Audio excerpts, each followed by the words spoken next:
자, 예, 시청자 여러분 안녕하십니까? 자, 9월 24일입니다. 네, 토요일이죠. 자, 예, 점심 식사 잘 하셨어요? 12시 36분입니다. 자, 오늘 글로벌 증시 큰 폭의 하락세가 나오면서 보시면 미국 패드발 악재가 다시 한번 불거지면서 다우지수 포함해서 글로벌 증시가 연중 최저치로 폭락을 했습니다. 한번 해외 증시 동향부터 먼저 살펴보도록 하겠습니다. 자, 다우존스 산업지수부터 보도록 하죠. 예, 다우존스 산업지수가 예, 안타깝게도 1.62% 가까이 급락을 했습니다. 종가가 최저가로 급락을 한 거죠. 예, 이렇게 예, 보시면은 지금 최근 들어서 낙폭이 가파르게 형성이 되고 있는데요. 그죠? 지금 4일 연속 하락하면서 종가 기준으로 3만 포인트대를 이탈하고 29,590선, 예, 3만 포인트대를 힘없이 이탈을 해버렸습니다. 그래서 뭐 큰 의미는 별로 없어요. 사실상 지금 지수가 이렇게 폭락을 하는 게 뭔 의미가 있겠습니까? 종합주가 지수는 큰 의미는 없어요. 큰 의미는 없는데 중요한 거는 뭐냐면 심리입니다. 심리 지표가 미국 증시 같은 경우도 심리 지표가 지금 상당히 어렵다는 거죠. 그죠? 악재를 부르는 그런 어떤 패드발 코멘트에 따라서 지금 미국이 자이언트 스텝이 연이어 3번 연속 자이언트 스텝을 했죠. 자이언트 스텝이라는 거는 여러분들 다 아시다시피 0.75% 75bp 정도의 금리를 인상을 하는 겁니다. 그래서 순식간에 금리가 3%를 갖다 돌파를 해버렸어요. 거의 이제 4%에 육박을 할 것으로 예상이 되는데 올해 연말 정도 되면.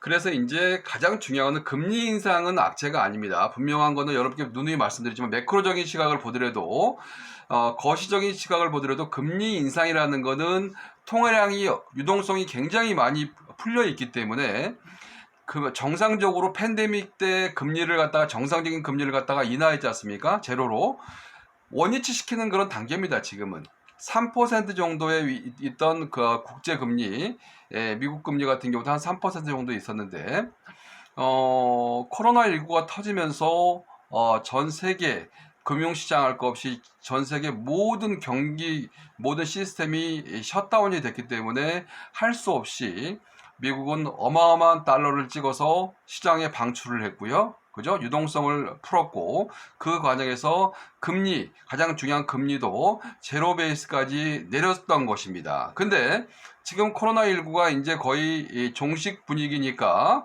코로나19 완전히 끝나지는 않았지만요. 코로나19가 이제 마무리 단계 수준까지 거의 계절 독감 수준까지 나오면서 전 세계 모든 글로벌적인 시각을 보면서 전 세계 모든 시스템이 이제 빗장을 풀기 시작한다는 겁니다. 빗장을 풀다는 거는 결국은 이제 모든 모든 상황 자체가 이제 정상화 쪽으로 다시 한번 팬데믹 이전, 코로나19 이전으로 지금 돌아가는 겁니다. 우리나라 같은 경우도 이제 다음 주부터는 실외에서, 바깥에서 마스크를 안 써도 된다는 그런 공고가 나왔습니다. 그렇게 되면 결국은 그동안 이번에 코로나19로 인해서 3년 동안 상당히 어려웠던 산업, 대표적으로 여행산업, 화장품 산업, 그죠?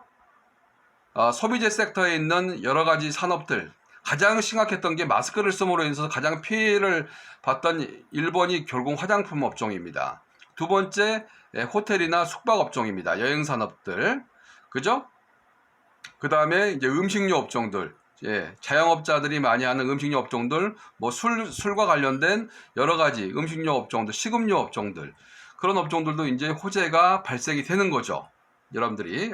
그래서 가장 중요한 것은 여러분들이 아이디어를 빨리빨리 캐치할 수 있는 그런 능력을 연마를 해야 된다고 저는 봅니다. 결국은 시장이 이렇게 어렵더라도 가는 종목은 가고 있습니다. 지금도. 그죠? 예. 가는 종목은 항상 가요. 가는 종목은 항상 가는데 시장의 전체적인 베이스가 이렇게 폭락하다 보니까 상당히 우리 투자자들이 예, 어렵습니다. 지금은 상당히 어려운 장이에요. 아무튼 글로벌 증시가 다우존스가 오늘 연중 최저치로 마감을 했다는 점, 3만 포인트대를 이탈하면서 29,590선에서 마감이 됐고요.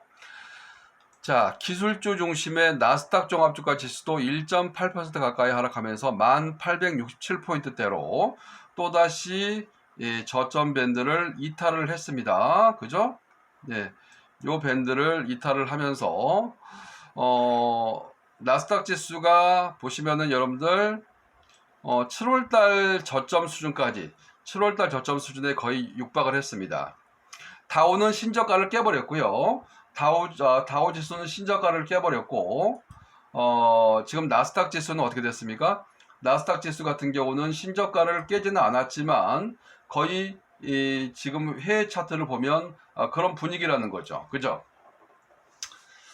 그래서 7월 달에 저점 기준으로 보시면 나스닥 같은 경우는 6월 16일 날 기록했던 1565포인트대를 이탈하지는 않았지만 거의 그 수준이고, 다우존스 산업지수 전통주 위주의 다우지수 같은 경우는 6월 달 저점을 6월 17일 날 기록했던 29,650선을 깨버렸습니다. 그렇죠? 깨버렸습니다. 29,590선에서 마감이 됐고요. 그럼 S&P 500 지수 한번 볼까요?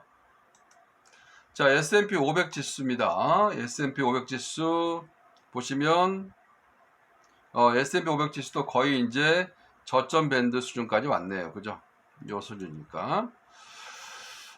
S&P 500 지수가 지금 6월달 기록했던 저점은 3,636선인데 3,693포인트대 1.7% 가까이 하락하면서 거의 지금 쌍바닥권대 수준까지 50주 신저가 수준까지 왔다는 겁니다.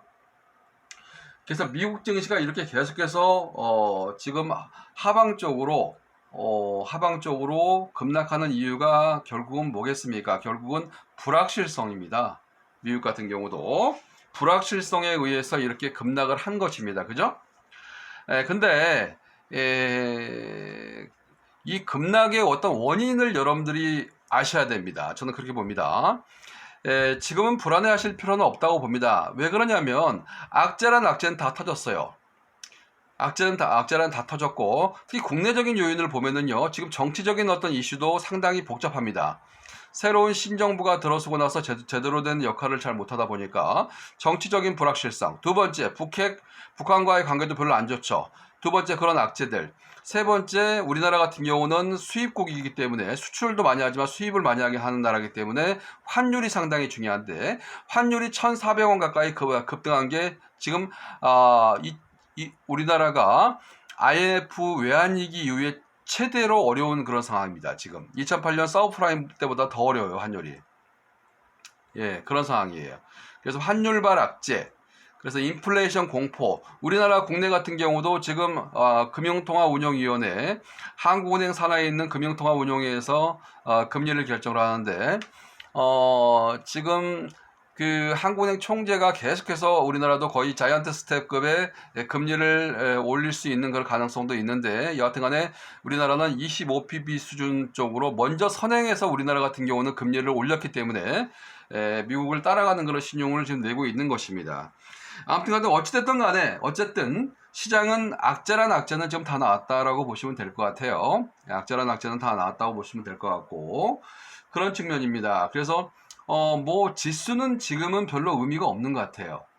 지금은 매크로적인 시각, 거시적인 시각을 보면 가장 중요한 거는 이제 이 악재가 지금 나오는 악재, 지금 나오고 있는 지금 현재 스코어, 하락하고 있는 급락하고 있는 세계 증시가 언제쯤 멈출 것인지, 그게 여러분들이 제일 궁금하시는 거 아니겠습니까? 그죠?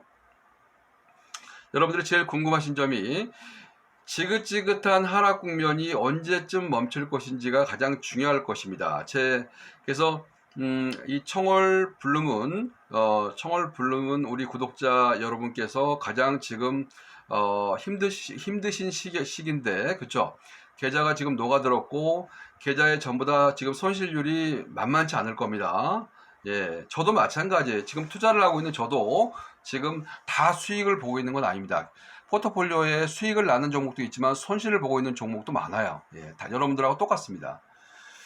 그래서 여러분들하고 똑같은 그런 개인 투자자 입장에서 저는 방송을 지금 하고 있기 때문에 조금이나마 여러분들께 도움을 드리고자 사명감을 가지고 여러분께 매일매일 유튜브를 하고 있는 것입니다. 제 마음을 여러분들이 충분히 이해하실 것으로 예상이 되고 있고, 그런 측면이기 때문에 여하튼 간에 지금은 여러분들이 견뎌내셔야 된다고 봅니다. 오늘 9월 24일이라고 제가 시작할 때 코멘트를 달았는데 이제 9월 달도 얼마 남지 않았습니다. 이제 10월 달 천고마비의 계절인 10월이 다가오고 우리 그 농촌을 보면은 정말 아름답죠. 예, 벼가 노랗게 익어가고 감나무에 감이 빨갛게 물들고 있고 밤송이가 많이 갈라져 가지고 풍요로운 계절이 10월입니다. 항상 우리나라는요. 우리 대한민국은. 그래서 우리 여러분들도 10월 달 돼서는 제 바람인데 제발 좀 이 하락이 꺾여서 하락이 이제 급반등을 해서 멈추고 급반등을 해서 이제 여러분들이 계좌가 빨간색으로 물들였으면 하는 제 바람입니다. 소원입니다. 여러분들 잘 되실 거라고 항상 믿으시고 주식은 제가 누누이 여러분께, 우리 구독자 여러분께 말씀드리지만 주식은 어려운 게임입니다. 어려운 게임인 것은 분명한 사실이지만 여러분들이 나름대로의 원칙을 가지시고 기업을 믿고 장기적으로 큰 그림을 그리고 접근을 하신다면 절대 어려운 상품이 아니라고 저는 봅니다. 저는 개인적으로 30년 넘게 현직 증권맨으로서 지금 살고 있지만은요, 제 주위에 부자로 사는 사람들도 많습니다. 근데 그분들이 처음부터 부자가 아니에요. 그분들도 멘탈 꽉 잡고 아금니 꽉 물고 이런 어려운 시기에, 지금같이 어려운 시기를 견뎌냈기 때문에 지금 같은 어려운 시기를 갖다가 그 사람들이 극복하지 못했다면 그렇게 100억대, 200억대 자산가로 살 수 있겠습니까? 그건 천만의 말씀이에요. 그 사람들도 처음에는 1억도 안 되는 자산 가지고 여러분들하고 똑같이 투자를 했던 분인데 지금 현재로 보면은 엄청난 양극화가 형성이 되고 있습니다. 그분들은 상위 1%에 들어가는 그런 자산가, 슈퍼 개미가 돼 있고요. 여러분들은 그냥 일반 투자자로 지금 그대로 살고 있는 거예요. 근데 그런 분들이 그냥 운 좋게 뭐 로또 복권 되듯이 그렇게 된 게 아니에요. 어마어마하게 자기 노력을 하시고 그런 100억, 200억을 불릴 수 있을 정도의 어떤 멘탈을 기르기 위해서 엄청난 노력을 했던 분들이 결국은 이 어려운 주식시장에서 이런 어려운 자본시장에서 살아남은 겁니다. 상위 1% 자산가들은 어떤 기본적인 어떤 아이디어 그리고 생각이 틀립니다.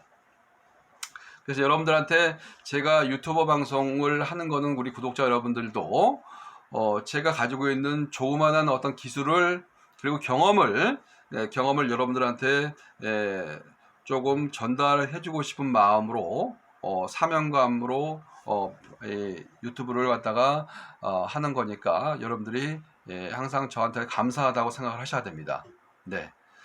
저는 지금 조금 가슴이 많이 아파요. 요즘 시장이 하도 많이 폭락을 하고 주위에 주식해가지고 그 어렵게 번 돈을 전부 다 날리고 그런 분들이 하도 많다 보니까 어렵다고 그럽니다. 지금 저는 이제 증권회사를 오래 다녔기 때문에 제 주위에 있는 분들이 전부 다 증권맨들인데 지금 뭐 소식을 좀 전해 드린다면 뭐 신용융자라든지 담보대출이라든지 뭐 미수라든지 레버리지를 쓴 분들은 이미 주식이 다 없답니다. 이미 정리매매가 다 끝나버려 가지고 반대매매 물량으로 이미 처분돼 버려 가지고 이미 다 깡통이 났다고 그래요. 그러니까 그만큼 어렵다는 겁니다.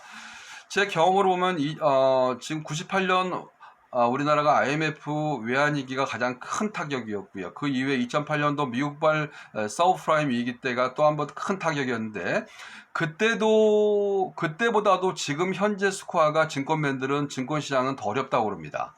그러면은 지금 30년 만에 어마어마한 그런 위기가 우리나라 자본시장, 증권시장에 오고 있지만 그만큼 저는 반대급부로 기회가 온다고 생각하시면 될 것 같습니다. 그죠? 항상 위기 다음에는 기회입니다. 여러분들 위기 다음에는 뭐냐? 기회가 온다는 거죠. 그래서 항상 용기를 잃지 마시고 그렇게 하시면 될 것 같습니다. 뭐 지금 다우존스, 나스닥, S&P 500이 얼마큼 빠졌는지 52주 신저가로 추락을 하는 것은 그렇게 큰 의미는 별로 없다라고 봐요. 여러분들이 매일매일 트레이딩하는 트레이더가 아니잖아요. 그죠? 근데 이제 큰 거시적인 측면만 여러분께 전달하고자 이렇게 말씀드린 거고요. 아무튼 어쨌든 전 세계 증시는 오늘 아침에 거의 52주 신저가로 마감이 되었고요. 유럽 증시 한번 볼까요? 예, 프랑스 캐세이 40도 52주 신저가로 마감이 됐고요. 뭐 안 봐도 흔하죠. 독일 닥스 지수도 52주 신저가. 네. 지금 영국 쪽에 그 유럽발 악재도 지금 만만치 않습니다. 아무튼 프랑스, 독일, 유럽에서 가장 큰 강대국인 프랑스, 독일도 52주 신저가로 마감을 했다는 거. 우리나라 코스피 지수도 지금 52주 신저가입니다. 52주 신저가고요. 일본 니케이 지수만 조금 위에 있는데 아무튼 지금 아시아권에 있는 증시, 중국 상하이 증시나 일본 니케이 지수는 어느 정도 지금 저점을 깨지는 않았지만 국내 코스피 지수는 지금 한국발 디스카운트, 코리안 리스크로 인해서 지금 50주 신저가로 마감을 했다는 점. 그렇습니다. 월요일날 출발도 그렇게 썩 좋지는 않을 것 같네요. 자, 특징주 한번 보도록 하죠. 뭐 어차피 지금 방송을 열었으니까 특징주 한번 보도록 하겠습니다. 네. 지금 특징주 이렇게 급락을 했음에도 불구하고 올라가는 게 있어요. 예, 지금 중소형 철강주들이 이상 급등을 했습니다. 자, 문배철강이 급등을 했죠. 예, 문배철강 한번 차트 한번 보도록 하죠. 문배철강 차트 한번 볼게요. 이 보세요. 문배철강 차트입니다. 예. 문배철강도 시가총액이 얼마 안 돼요. 예, 시가총액이 문배철강 같은 거 얼마인가 볼까요? 예, 문배철강 시가총액이 이제 상한가 쳤음에도 불구하고 1,000억밖에 안 돼요. 예, 상한가를 쳤는데 그러니까 1,000억이 안 된 그런 한 900억대에 있는 회사인데 포스코 하청업체입니다. 예, 문배철강 전부 포스코에서 만드는 철강을 판매하는 회사죠. 판매하는 회사. 문배철강. 제가 이제 청월 블루문, 예, 문경배 대표인데 저하고 이름이 거의 비슷하죠. 문배철강. 예, 제가 조금 저하고 이름이 비슷해서 조금 항상 관심을 갖고 있는 종목인데 아무튼 문배철강이 상한가가 나왔습니다. 예, 검색시계도 잡혔더라고요. 그다음에 EV 첨단 소재도 지금 5일 만에 음봉 이후에 장대 양봉이 나와서 상한가. NCN도 마찬가지입니다. 상한가가 나왔고요. 뭐 휴림 네트웍스 그리고 뭐 최근 M&A 관련주들이 이상 급등하고 있어요. 제주은행이 M&A 때문에 또 급등을 했죠. 23%. 그 다음에 진짜 확실하게 급등한 종목이 딱 한 가지 있습니다. 제가 이제 가장 관심이 있는 스펙주인데 IBKSJ 12호 스펙. 여기 시가총액이 60억밖에 안 된 회사인데 지금 얼마인지 아세요? 깜짝 놀라실 겁니다. 시가총액이 50억, 60억 있던 회사가 시가총액이 550억까지 거의 10배 올랐어요. 10배. 예. 10배까지는 아니고 한 9배? 8배, 9배 올랐습니다. 예. 2,000원짜리가 지금 17,900원까지 예, 어마어마하게 올랐습니다. 예. 요게 왜 그러냐면 제가 다 설명을 해드릴게요. IBKSJ 12호 스펙이 급등할 수 있는 배경을 제가 설명을 해드릴게요. 지금 이렇게 장이 안 된다는 거예요. 지금 보시면 이 대주주가 위드 인베스트먼트죠. 그죠? 위드 인베스트먼트죠. 총 발행 주식수가 312만 주고 유통 주식수가 292만 주인데 시가총액이 558억이에요. 지금 17,900원까지 급등을 했는데 558억이면 2,000원일 때는 얼마겠어요?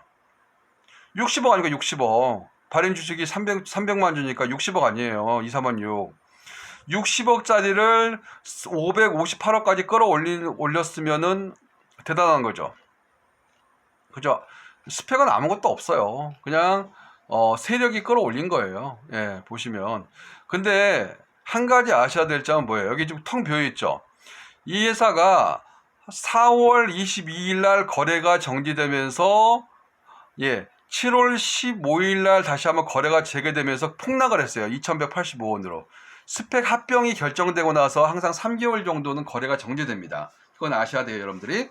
스펙이 상대 회사가 결정이 되면 스펙은 증권회사가 만든 페이퍼 컴퍼니입니다. 페이퍼 컴퍼니인데 합병을 위해서 증권회사가 그냥 만들어 놓은 회사예요. 위장 회사라고 보시면 됩니다. 근데 이제 합병 당사자가 결정이 되면 비상장 회사가 결정이 되면 이제 합병이 되겠죠.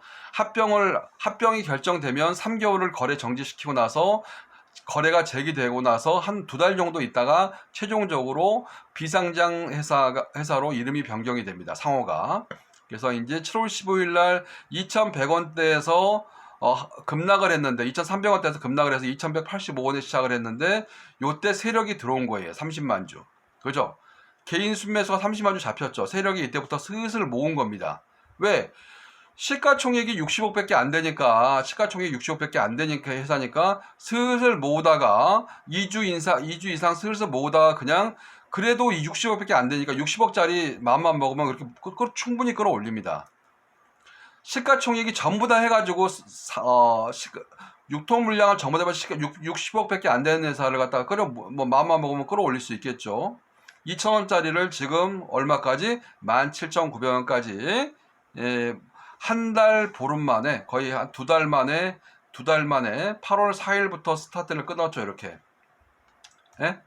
8월 4일부터 스타트를 2,200원대 끊어가지고 17,900원까지 무려 2달도 안 되는 기간 동안 몇 배? 거의 8배 28에 16이지 않습니까? 거의 8배 이상 9배 가까이 급등을 시킨 겁니다.